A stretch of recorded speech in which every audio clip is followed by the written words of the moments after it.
Mapagpalang araw sa ating lahat. Ako ang inyong lingkod, Elijah Paul Jan Valdez, at welcome sa ating daily devotions.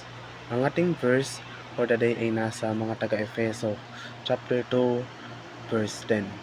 Sinasabi dito na, sapagkat tayo'y nilalang ng Diyos, nilikha sa pamamagitan ni Kristo Jesus, upang iukol natin ang ating buhay sa paggawa ng mabuti.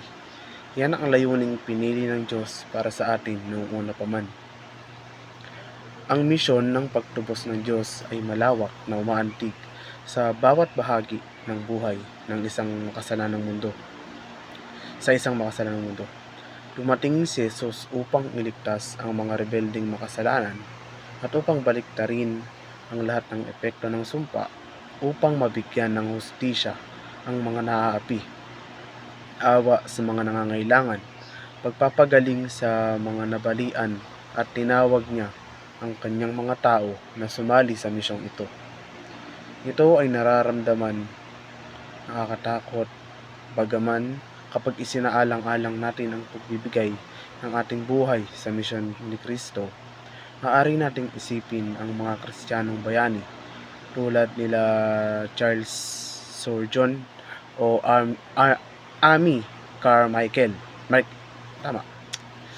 Pero hindi tayo bayani. Ordinaryong tao lang tayo. Bueno, hindi natin kailangang makaramdam ng panggigipit na maging mga pagbabago sa mundo. Ang katuparan ng misyon ay nakasalalay sa katapatan ni Kristo, hindi sa atin.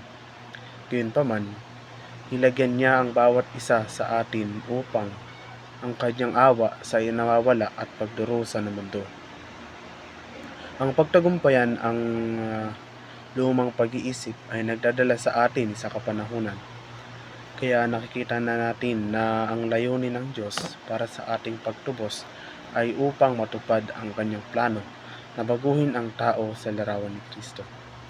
Upang maging gawangis ng Diyos, kailangan din nating malaman ang diwa ng kanyang kalikasan. Ito ay pinapahayag sa atin ng kanyang gawain para sa ating pagtubos. Ito ay isang pagpapahayag ng pag-ibig ng Diyos.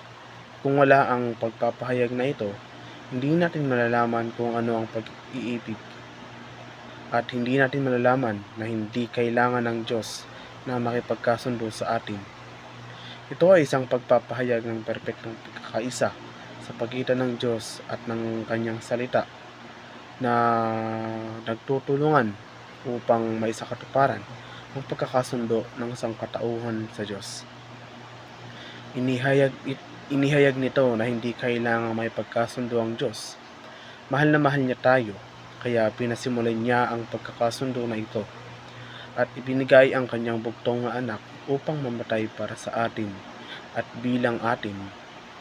Ang Diyos kay Kristo ay nagdadala nito at nagkasundo sa mundo sa kanyang sarili.